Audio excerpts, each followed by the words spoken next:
Ahora, esta noche, tenemos un amigo quien de hecho ha tenido mucho interés. Me ha sugerido desde hace años a que estudie árabe y que aprenda algo del Islam.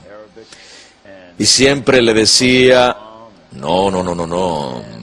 Pero otras cosas me empujaron a hacerlo y he estado estudiando árabe y he seguido su buen consejo. Y este es un amigo que he conocido por casi 20 años, creo. Es el editor de la revista Envoy y a menudo ha sido presentador aquí en la estación. Por favor, denle la bienvenida al señor Patrick Madrid. Patrick, bienvenido, es un gusto. Igualmente. Así que, ¿qué haces aquí? ¿A qué te has dedicado? Caramba. Ocupado con muchas cosas. Estoy aquí en Birmingham esta semana para grabar una serie nueva que se llama Búsqueda y Rescate. Y se va a tratar de forma particular cómo evangelizar a la gente que ha dejado la iglesia y han caído y sobre cómo traerlos a casa. Ajá.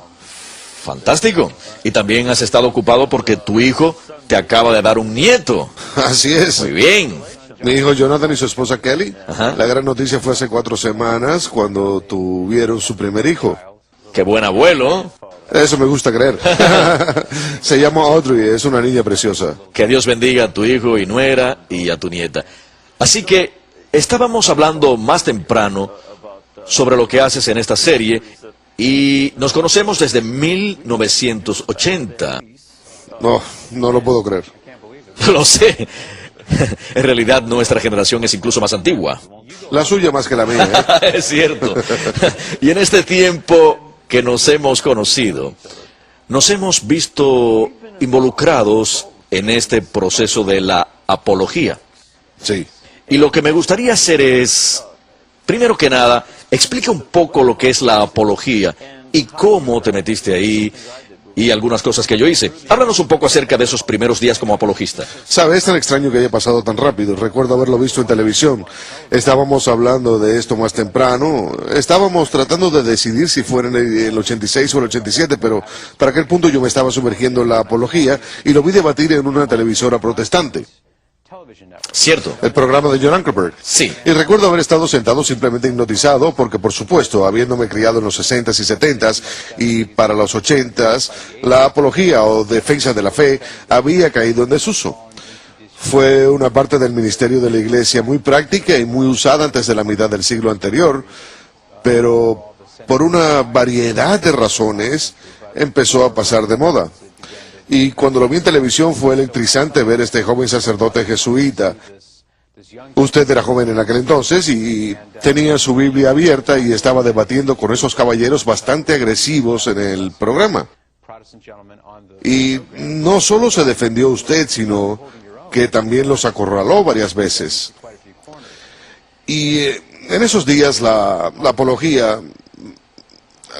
La mejor manera de decirlo es que la apología, de la manera que la conocemos hoy en día, con los libros y las cintas y los programas de televisión y los seminarios, no existía.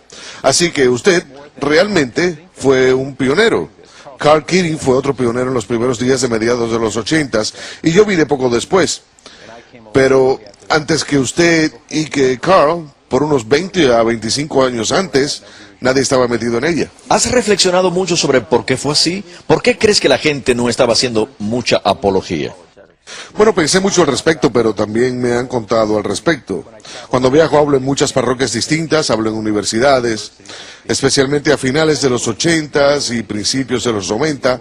Una de las reacciones que encontraba, especialmente, excepto por los muchos sacerdotes, era una especie de sorpresa como, ¿por qué querrías explicar y defender la fe? Lo cual es la apología. A ellos les parecía retrógrada y pasado de moda, y no quiero decir todos los sacerdotes en absoluto, pero había ciertos segmentos de la sociedad católica, y creo que lo veían como algo que iba en contra del Vaticano II. Pero cuando estudié el Vaticano II, muchos de los documentos contenían ejemplos numerosos en los que los padres del concilio usaban la palabra defender, cuando exhortaban a los laicos y al clero por igual, a que expliquen y defiendan la fe, cuando las oportunidades apropiadas se den. Así que creo que parte de la razón fue que la gente se había olvidado de la apología, no lo veían como algo necesario. Pero una de las cosas que verdaderamente despertó a la gente fue cuando vieron cuántos católicos habían dejado la iglesia y querían buenas respuestas. Así que fue obra de Dios que en aquella época, de muchas maneras distintas, de forma espontánea, mucha gente distinta se empezó a poner de pie y se involucró en este aspecto olvidado de la fe. Creo que una de las cosas también fue una cierta clase de ecumenismo, Ajá. que era, queremos tratar a las distintas denominaciones en forma justa, pero el centro de atención era tratar con los luteranos, episcopales, presbiterianos, metodistas, las denominaciones protestantes principales. Y algo sucedió que cambió esto en los años 70.